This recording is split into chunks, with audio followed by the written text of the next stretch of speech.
Nagluluksa po ang sambayan ng Pilipino dahil nagkaroon po tayo ng presidente na handang ipagkanulo ang kanyang mga mamamayan, no? Sa dayuhan na wala naman pong kinalaman sa atin. Walang question, hindi po pinalagpas ng isang araw. Yung mga binabanggit, nagpatawag po ng press conference si BBM, katatapos-tapos lang po ng press conference, minuto pa lang po, at ipinagmamalaki ni BBM na pinaaresto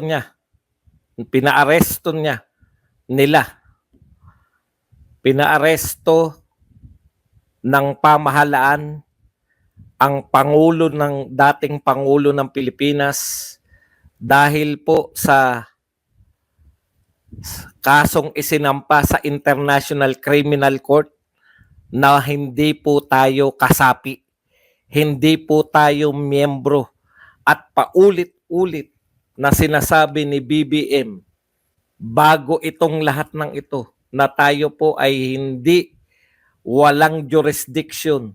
Sa lahat po ng walang jurisdiction, ito po ang wala pang isang araw na nakakalapag si Pangulong Duterte. Minuto pa lang po. Actually, pagkalapag ng eroplano, hinuli na agad si Pangulong Duterte. At ipinagmalaki po ngayon sa kanyang press conference na parang yung patawag na press conference, parang ano pa no? Parang yung, alam nyo po yung mga natiklong mga, kulang na lang, iharap si Pangulong Duterte at may nakalagay na detainee. No? Talagang, Sir Badong, may gumagamit ng pangalan nyo sa kabilang YouTube. Anong gumagamit ng pangalan nyo? Ako yun. Mukha ko ba naroon? Okay. Hindi po akong usapin. Ito po ang usapin, si Pangulong Duterte po. Huwag nyo na pong problemahin yung ako at kung sino pa man. Dinala na po, opisyal pong pinahayag ng Pangulo ng Pilipinas na nakalipad na po sa ang eroplano na magdadala, inilagay sa silver platter. Naalala ko yung ganyan, no? May kwento sa Biblia niyan, di ba? Na talagang inilagay sa silver platter. Antindi, walang kahirap-hirap. Na hindi pa po nakikita ng mga taong bayan yung na merong warrant of arrest. Walang kahirap-hirap.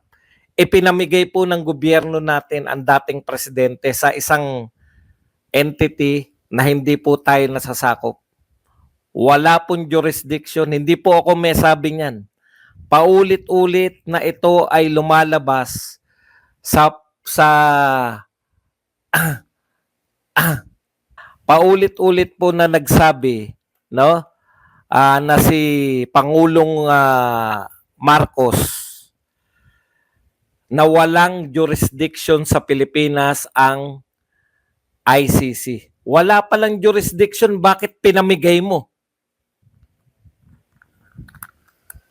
Dahil daw sa request ng Interpol. Di dapat sumulat ka sa Interpol. Kung ako po, no, Mr. President, kung ang katwiran nyo po at hanggang ngayon ay sinasabi nyo na hindi tayo miyembro at wala silang jurisdiction, di dapat yun po kinatwiran nyo po sa Interpol na tayo po ay hindi miyembro. No? Ibinigay po sa ICC, ibinigay po ninyo sa ICC na walang jurisdiction sa atin. Bakit pa kayo naging presidente?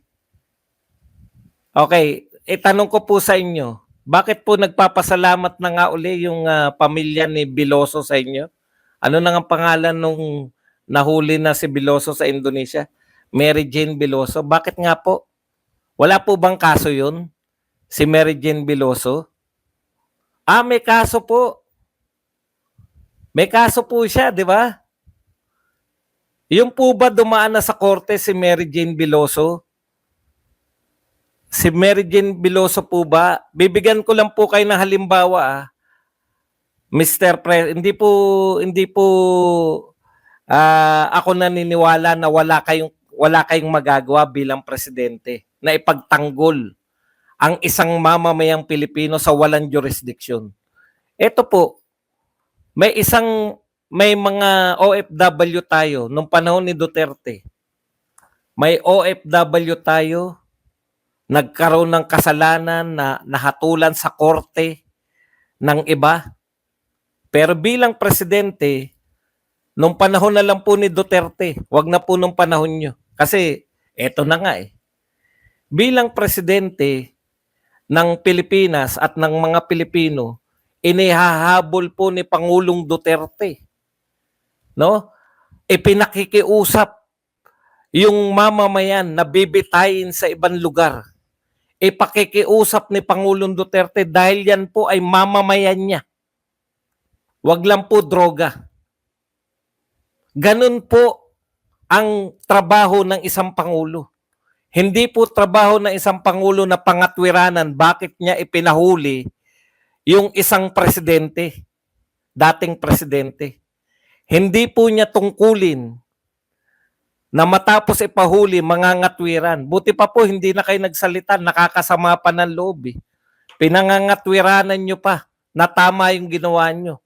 Kahit po hindi kami abogado, kahit hindi po kami presidente, kahit hindi po kami senador, congressman, o anumang wala kaming mataas na tungkulin. Napakasimple lang po. Kayo ang nagsasabi ng paulit-ulit. Kayo ang nagsasabi na walang jurisdiction ng ICC sa Pilipinas. Kung walang jurisdiction, kaya sinasabi nyo hindi kayo makikipagtulungan. Daig nyo pa po yung nakipagtulungan Hindi lang po sa hindi nakipagtulungan. Hindi nga namin alam na ang buong akala namin dahil hindi kayo nakikipagtulungan, hindi natutuloy yung mga investigasyon. Paano magkakaroon? Buti pa pala nakipagtulungan na kayo para nakita namin kung ano yung ebidensyang sinasabi ninyo na nakikipagtulungan kayo. Napaka-unfair kasi salita kayo ng salita. Hanggang sa press con niya kanina, sinasabi niya pa rin na hindi siya nakikipagtulungan. Sinasabi pa rin po ni Pangulong Marcos na hindi siya nakikipagtulungan. No? Hindi siya nakikipagtulungan sa ICC. Daig nyo pa yung nakipagtulungan Sinurrender ninyo yung walang kalaban-laban si Tatay Digong.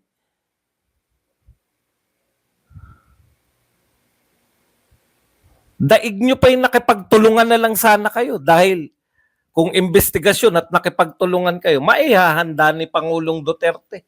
Ito po, uuwi lang sa Pilipinas ang isang presidente na dinumog, dating presidente na dinumog sa Hong Kong. Pasensya na kayo yung mga taga Hong Kong kaya pala kayo nag-iiyakan Naramdaman nyo yata yung mangyayari sa kanya pag uwi. Ganun kayo kamahal yung mga taga Hong Kong. Kung hindi nagpunta dyan, hindi mahuhuli. Mahirapan silang huliin sa Davao Dahil yung mga taga Davao, haharangin dito, pati sila Senator Bongo, sila mga abogado ni Pangulong Duterte, hindi nakakapasok. Hindi nakita nila Senator Bongo. Paulit-ulit, walang jurisdiction. Paulit-ulit. Kung walang jurisdiction, bakit mo hinuli si Duterte? Wala palang jurisdiction yung nagpapahuli. Ang nagpapahuli po ICC, sabi mo, sa press con. Parang proud na proud pa siya na inampanan ko lang. Wag na tayong umasa. Paano po yan, Mr. President? Tatanungin ko lang po kayo, pag merong isang OFW na bibitayin, wala kayong gagawin, Chuck, dahil hindi po pwedeng may gawin kayo dahil si Pangulong Duterte, kayo pa dahilan Kayo pa dahilan kung bakit nadala sa Netherlands sa dahig. Kayo pa ang nagpahuli mismo. O paano po yan? Pag hinuli ng iba, halimbawa hinuli po sa Saudi Arabia at bibitayin na, OFW, wala na kayong moral authority ngayon na harangin yun.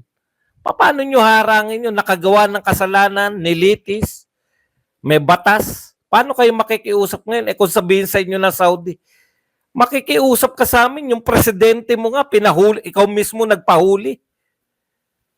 Nililitis ng ibang bansa. Opo, 1104 lang po. Kulang po kayo. Karirinig-rinig ko lang po ng kay BBM. Nakaalis na po sa mga ngayon lang po na naka-tune in. Kaalis lang po 11:03. Sinabi pa ni BBM, maski yung minuto, alam eh. Nakasubaybay. Pagkatapos po noon, nag-press con. Tuwan-tuwa po eh. Hindi naman tuwan-tuwa ng ngiti-ngiti. Proud na pinaliwanag kung bakit niya pinahuli. Hindi niya po hindi niya po pina-stop ha. Sinabi niya na sila ang nagpahuli dahil sa commitment sa Interpol. Anong commitment sa Interpol?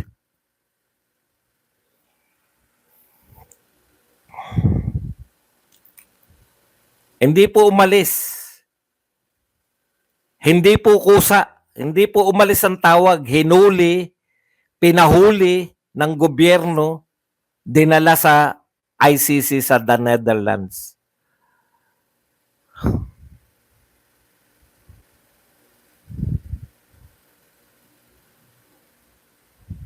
Noong nakalipad na po, may oras pa, 11:03. Nilinaw po ni BBM, hindi siya nakikipagtulungan sa ICC, hindi tayo nagbibigay daw ng mga ebidensya, pero pinahuli niya. Pinahuli po ni BBM si dating Pangulong Duterte. Siya po ang nagsabi dahil po sa request ng Interpol. Hindi ka ba pwedeng mag-request sa Interpol? Nasabihin mo na, teka muna, walang jurisdiction ang ICC sa amin. May sarili kaming batas dito. May sarili kaming hukuman. Kahit po sa batas ng ICC, kahit po dun mismo sa kanila, kinakailangan po muna na patunayan nyo, munang patunayan na dito wala nang maaasahan yung mga biktima di umano. Wala ngang reklamo dito kay Pangulong Duterte. Nauna pa agad na sa labas ng bansa. Tignan nyo po, ano po moral authority? Kaya po kayo mga OFW, kawawa po kayo pag kayo po nahatulan sa ibang bansa. Bakit po? Nilitis siya mga yan. Eto nga po, pinahuli si Pangulong Duterte nilitis, wala tayong naririnig na nilitis ng ICC.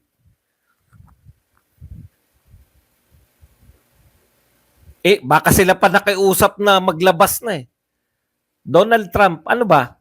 Lokohan lang ba? Hindi mo ba kami kaalyado? Bakit hinahayaan mo yung dati naming presidente kung wala na kami masahan dito? Sa ICC nga po din nila. Hindi ko talaga maunawaan. Mr. President, ngayon, paano po kayo makikiusap? Halimbawa, meron sa Kuwait o sa UAE o sa ibang bansa na bibitayin ng Pilipino. Kung sabihin sa inyo ng presidente doon o prime minister doon o hari ng lugar na yun, pakikiusapan mo kami, may kasalanan tong tauhan mo. Yun nga presidente mo na pinalitan mo. Hindi mo pinagtanggol sa dayuhan. Hindi lang yun. Hindi lang sa hindi pinagtanggol, siya pa mismo. Yun nagpahuli. Inaamin. Hindi po dinidinay na kusa. Hindi po. Responsibilidad nila yan. Nakaalis na po 11:03.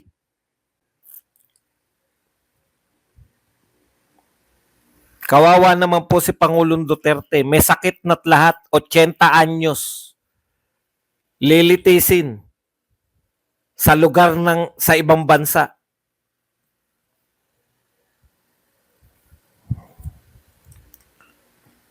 Grabe po ang nangyayari ngayon. Masama lang po sa pakiramdam. Gusto kong magpahinga, kadarating-rating ko lang po galing Hong Kong. Napagod. Kahit po pagod, nung nakita ko po to si Marcos na nag-presscon, nagawa nyo pang mag-presscon, ha? Pinagmamalaki nyo pa na nakahuli kayo ng dating presidente. Kala mo naman napaka-wanted nung tao.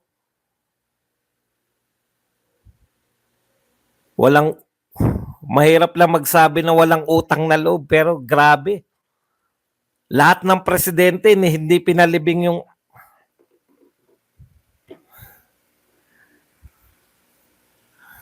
grabe po yan, no? Lahat ng presidente nagdaan, takot sa mga dilawan, ayaw ipalibing.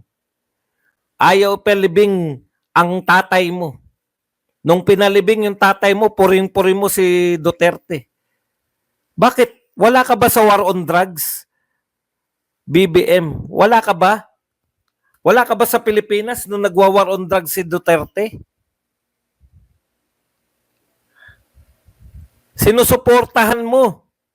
Sinusuportahan mo yung war on drugs. In fact, kinuha mo yung vice president, yung anak. Kung tutol ka pala dyan sa war on drugs na yan, bakit mo kinuha yung anak na vice president? Dalawa lang yan.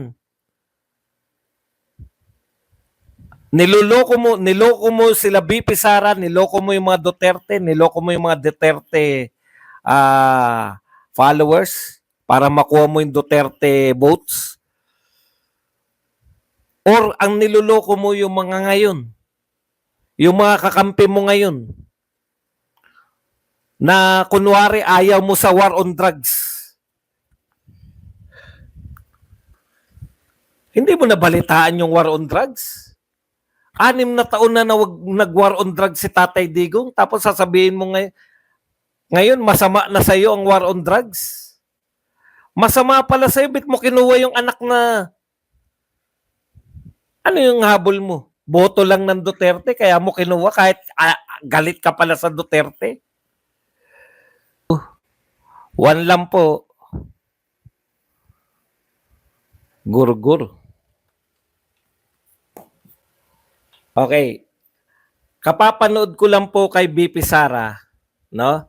Kapapanood ko kay BP Sara na nagsasabi si BP Sara na paano natin haharangin na makalipad ng eroplano. Ginawa po talaga nila lahat, no? Pag may wala ano na po no, parang hindi ko po alam nyo, ang dami po naghihimutok, ang dami pong masamaan loob. Pero parang siguro sa lahat po ng pangyayari, no? Marami naman pong ganyan na talaga na ang hirap pong pangunahan, no? Knock on wood. Pero kung ano man po mangyari kay Tatay Digong, ano po 'yan? Siguro 'yan na yung sign na talagang si Tatay Digong yung magiging bayani talaga. Hindi ko po sinasabi na knock on wood nga, ayaw natin may mangyari. Kaya lang, walang doktor, nurse lang ang kasama, wala nang iba pa. Tapos,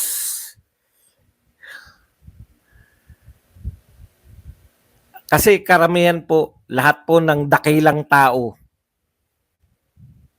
as in lahat ng dakilang tao, lahat ng mga kinilalang dakilang tao sa kasaysayan ng buong mundo, minsan sa panahon nilang ginugol sa earth, ay nakulong po sila. No? Totoo po yan. Si Rizal, si Bonifacio, si Aguinaldo, sila, si Ninoy Aquino, si Mahatma Gandhi, at iba pa, no? Naging mga Mandela, na nakulong po yan dahil po sa kanilang mga ginawa, no? Kung ito po ang magiging masakit talagang isipin, no? Na talagang lahat po ng dakilang mga tao talagang ganyan eh, pinipersecute. Kasi po hindi matanggap ng mga tao na sila po ay tama, na ang kanilang ginawa, ang compromising kasi. Yung pong mga tao, kayo pa nasasaktan ha. Kayo, nakakulong na si Duterte, ngayon defensive pa rin kayo sa sinasabi ko. Masakit talaga tanggapin eh. Na dakilang tao si Tatay Digong. Ito po, total, may edad naman. O yan, si Jesus Christ mismo. 'Di ba? Lahat po yan mga pinersecute. Sama na natin si Pastor Kibuloy. Lahat po to pinersecute muna. Yun yung nag-ano sa kanila eh. Yun yung kumbaga yung kulang pa. Kulang na maganda ang ginawa mo. Kulang na ang ginawa mo ay para sa bayan. Kinakailangan pa nila na higitan kasi marami kang nasaktan. At yun nga mga kababayan, anong masasabi niyo sa balitang ito? Maaring ihayag ang inyong opinyon at kuro-kuro sa comment section sa ibaba. Huwag din kalimutang mag-like, mag-subscribe at mag-share sa bidyong ito. Maraming salamat sa panonood.